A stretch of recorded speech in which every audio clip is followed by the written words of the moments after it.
Political scientists from Columbia University and UC Santa Barbara wanted to look into senior congressional staffers to figure out whether or not these staffers, these very people who set the legislative agenda, really understand the pulse of the people. Do they really understand what their constituents want?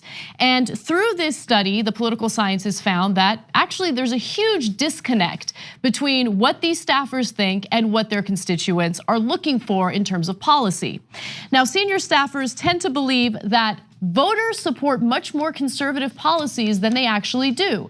The stunning misperception can largely be explained by the disproportionate attention lawmakers and their aides lavish on donors and special interest groups. So since these lawmakers and their congressional aides spend so much time fundraising, they're in this bubble where all they hear is what the donors want, what the donors are pushing for. And unfortunately, that not only corrupts them, but it also misinforms them about what their actual constituents want. So in August of 2016, the authors sent out a survey to the chiefs of staff and legislative directors of every House and Senate office. They targeted these senior officials because they play a crucial role in the policymaking process, connecting the preferences of constituents with members of Congress.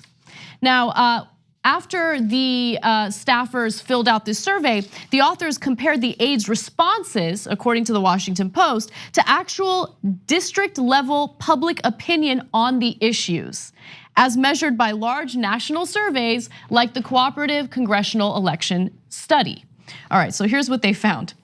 In none of the 5 areas are staffers estimating their constituents' preferences for any degree of relative or absolute accuracy. Legislative aides in Republican offices were particularly bad at estimating their constituents' support for various policies. Now, in the beginning of that graphic, it talks about the 5 different categories or policy positions. Those policies include repealing the Affordable Care Act, minimum wage, some of the major issues that we talk about quite a bit on this show, enacting universal gun background checks, regulating carbon dioxide as a pollutant, and investing $305 billion in infrastructure. So those are the issues that they were surveyed on. And again, the staffers completely conflicted with what the constituents wanted. So super important part of this is in which direction did they conflict. So you're gonna get a little bit of both sides do it here in one case, but some stunning part of this will be clear. Because if you say in the beginning, hey Jake, this is not the most interesting story I've ever heard, and earlier in the live show you declared it's going to be one of the most interesting, and that one you'll want to forward to friends and family, etc. Right? The fact that they don't know what their constituents want is to some degree unsurprising, but the direction in which they're wrong is the most important part. And that part is to others potentially very surprising. If you watch the Young Turks regularly, probably not, but it's really gonna confirm for you through data what we have suspected and feared about Washington. So it appears that staffers, particularly Republican staffers, overestimate how conservative their constituents are. So I'll give you some specific examples. On the question of gun background checks, staffers in Republican offices underestimated public support by a whopping 49 percentage points. Democrats underestimated too, though, by 11 percentage points. All right, so 2 things there, right? All that the Republican staffers ever hear is gun control is terrible, nobody ever wants it, etc. That's not remotely true. Depending on how you phrase the question, it sometimes gets into over 90% of Americans want some federal background check. One famous poll was 93%. Now you think Republican staffers think that 93% of their constituents want federal background checks? No, in their world, they're surrounded by the NRA and extremists and lobbyists, and that's gonna be a huge part of this in a second. And they go, oh yeah, no way. I mean, maybe at most half want gun control. No, that's not true. An overwhelming majority want it. You can't, I mean, being off by 49% is preposterous. It's ridiculous. But notice that the Democrats are off by 11%, but in the direction of the Republicans, not in their own direction. That will be a consistent theme here. a consistent theme with the exception of the Affordable Care Act, which we'll get to in just a second. But one thing that I wanted to point out in terms of my own read of this and my own perspectives prior to reading about this, I always just assumed that our lawmakers and their staffers knew what the public wanted, but voted against them anyway because money talks, and that funding from the donors is just too alluring. Like, how are you going to turn that down and listen to your constituents? I mean, that's unheard of in a corrupt political system like the one we have right now. But no, it turns out that we're all products of our experiences and the bubbles we live in. And this is the bubble they live in. They live in that donor bubble. They spend no time communicating with their constituents. So if they don't have that communication, how are they gonna know what the public wants? I mean, we sit here and we talk about public opinion polls. They don't even take a step to look into those very polls that we report on. They don't care. But we do often talk on the show about the Washington bubble, and so a lot of it is reinforced by the donors and the lobbyists, as Anna's pointing out. And that is, I mean, we're going to give you all the numbers. It's consistent all throughout. Democrats do not lean in the direction in a leftward direction for the staffers, except for Obamacare, and I'll explain why on that too. On every other issue, they lean to the right. They are incorrect in thinking that their own constituents are more right-wing than they actually are. They're not right-wing. So part of it is the overwhelming majority is lobbyists and donors, but also they turn on TV. What do they watch? They only watch cable news, and they turn on cable news, and every anchor tells them country center right. Don't worry about the polls. The polls are nonsense. Worry about what the establishment thinks, what conventional wisdom is.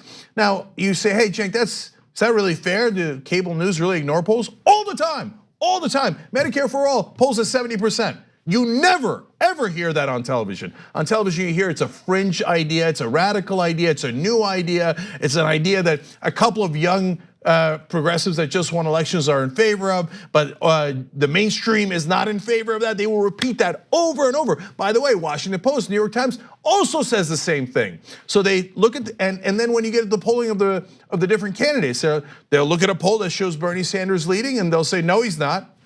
What do you mean that he's not? I remember them doing this all the way back with the public option under Obama.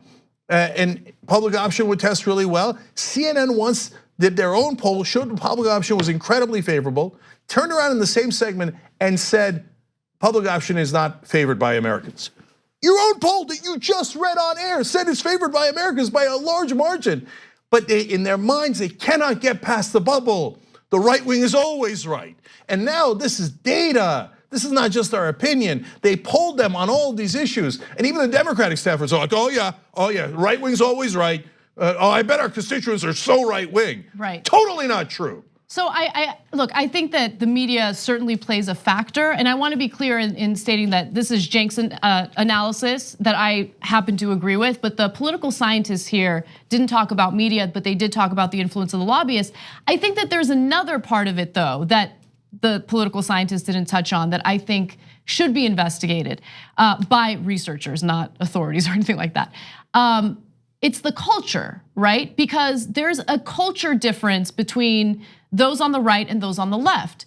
The squeaky wheel always gets the attention. And when the right wing is passionate about something, or if they feel like they've been wronged in any way, they whine about it over and over and over again, and they don't let it go. You don't see the same type of messaging from the left. And so I think that influences or informs the perception of Democrats as well. All they hear from is the whining and the crying from the right wing, as opposed to maybe some of the left wing constituents who don't whine as much, but feel passionately about issues. No, but also the Democrats' great disdain for their own voters. It screams through the data.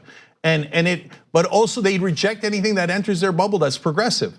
They say, oh no, our progressive constituents, progressive organizers, progressive, media, to be dismissed. No, we reject them. I don't know if they're rejecting. I think that they just underestimate them. Do you see what I'm saying? I think they love the money. And it's convenient for them to reject progressives because they don't lean towards the money, they lean towards policy. In fact, we have a stunning admission at the end of this story. Yeah. Don't miss that admission either, because that's I mean, at least they were honest about it. I'm surprised at how honest they were. But let's give you more of the facts. All right, so when it came to the Affordable Care Act, that was the one category, the one policy where Democrats actually didn't overestimate how conservative the country is. Democrats underestimated support for repealing the Affordable Care Act by 24 percentage points, while Republicans overestimated support by 10 percentage points. So again, this is the one area in which Democrats actually leaned to the left in terms of their perceptions of what the public wants. Now, my analysis for why that is the case is, well, there was a lot of lobbyists that went and told the Democrats, oh yeah, they're gonna love the mandate. And you just make them buy private insurance and then let us raise the rates on them any way we like. They're gonna love it, they're gonna love it. So Democrats are like, oh, our constituents love the Affordable Care Act. The parts that allow the private insurance to still rule over us, they apparently are in love with that part. Oh, we can't negotiate drug prices. My lobbyists tell me that American people love that, so that's part of it. So in that case, it's still the lobbyists and the donors, just they happen to be on the Democratic side there. And if they turn on MSNBC's got their pom-poms on and they'll be like, Affordable Care Act, the whole country loves it. They love every part of it, right? That's just not true. They love certain parts of it. Look at the polling, look at the actual polling. Why are we more, I would argue, consistently right on our political prognostications? It's not just because we're more progressive and the country's more progressive, it's that we actually can read a poll in an unbiased way. And so people have been saying, while it was being formed and after it was formed, that they are still concerned about the prices in the Affordable Care Act. But Democrats are like, nope, I don't see it. I don't see it, right? So that's the one time that that Democratic staffers are theoretically more progressive, although I would argue that that's not a more progressive position. I bet if you polled those same staffers on Medicare for All, they'd be massively right-wing compared to their constituents, right? Because they did not get any lobbyist or MSNBC pressure on that. But even if you concede that, 4 out of the 5 areas that they tested, the Democrats, again, were not wrongly estimating to the benefit of progressives. They were wrongly estimating to the benefit of Republicans and conservatives. I'll give you one more example for you, carbon dioxide regulation. Republicans underestimated public support by 20 percentage points. They're like, oh, the public doesn't want that. No, the public definitely wants it. But even Democratic staffers underestimated by 5 to 9 percentage points. Why? Because they live in Washington, and Washington is a million times more conservative than the rest of the country. That's right. Now, look, the criticism toward Democrats, I think, is warranted, but I don't want anyone to make the mistake of thinking that Democrats and Republicans are exactly the same when it comes to this issue, because they're not. So the political scientists also mentioned that overall, aides in Democratic offices better understood public opinion in their districts by a margin of about 13 percentage points. So they're still corrupt. They're just not as corrupt as Republicans are, but we want all the corruption out. Yeah, and isn't that the point we always make for you guys? Look, if you're saying which party's more corrupt, it's super clear and the data indicates it. The Republicans are, the ones, and which party matches the ideology of the country? Well, the data is super clear. It is not the Republicans or their staffers, okay? So on the other hand, it doesn't mean the Democrats have it just right, like you hear on MSNBC. They're wonderful and they're saints and they never do anything wrong. No, they are too conservative. And so and on television and again in the mainstream press, Washington Post and New York Times, they will frame it as, hey, when the Democrats are wrong, they are too far to the left. That is not true. They are too far to the right of the country and their constituents. Please, for God's sake, journalists and editors all across the country, invest in someone who could read a poll. It's not that hard. Anybody can read it. It's just numbers. And now I want to get to the last 2 parts because I think the last admission is maybe the most remarkable. So I'll read here from the next part. Aides who reported more reliance for policymaking on business-oriented interest groups had a poorer understanding of constituent preferences than did aides who relied more on groups drawing their membership from the general population. So if you listen to, let's take 2 examples, a group that represents the oil companies like ExxonMobil, you would be more wrong about where your constituents stand than if you listen to the Sierra Club, which largely has members from the actual public, okay? So, and that could apply to liberal or progressive groups. The bottom line is, if you're listening to multi-billion-dollar corporations, they're not going to tell you what Americans believe. They're going to tell you what they believe. And they're going to pretend that Americans also believe that because they are lobbyists. They are lobbying for that position. You're not supposed to be stupid enough to believe them. But it isn't about stupid. It's about money. They come with checks. You don't come with checks. They come with checks. So here comes the stunning admission. In fact, 45% of senior legislative staffers report having changed their opinion about legislation after a group gave their member a campaign contribution. This isn't, the researchers making an assumption, or this isn't their perspective. This is based on the own admissions by these senior staffers in this survey. They admitted it. And remember, 45%, that's just the people who admitted it. That's a shockingly high number for the people who admitted it. The real number is way, way higher. So only 45% had enough temerity to say to a pollster, oh yeah, they came in with a check and then I changed my opinion and so did my representative or your representative. Isn't that funny? No, they were representatives of Chamber of Commerce, right? When they came in with a big check, we all of a sudden decided, you know what, I think the American people love climate change. I think they love the idea that the earth warming up and all of us getting flooded out and extreme fires and storms. They love that idea because ExxonMobil just gave me a lot of money to tell me that they love that idea. So, wow, if 45% admit it, it's probably 90% who do it. And this is exactly what's wrong with the sickness of this system. This is corruption 101. So if you don't end the private financing of elections, you will never fix the system. The right wing will be monstrously right wing and monstrously wrong about where constituents stand, and the Democrats will be too right wing. And that is exactly the reality that we have lived for these past couple of decades. And the reason is not because they actually changed their mind, not because, oh golly gee, they calculated wrong. No, the reason is because they took the money. They got bribed to be quote unquote wrong. It's wrong for you, it's right for them.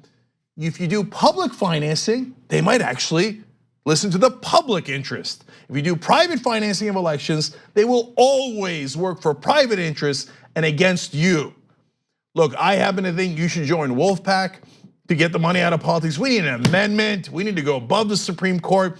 This is when we need to go all in. If we don't fix this, nothing gets fixed.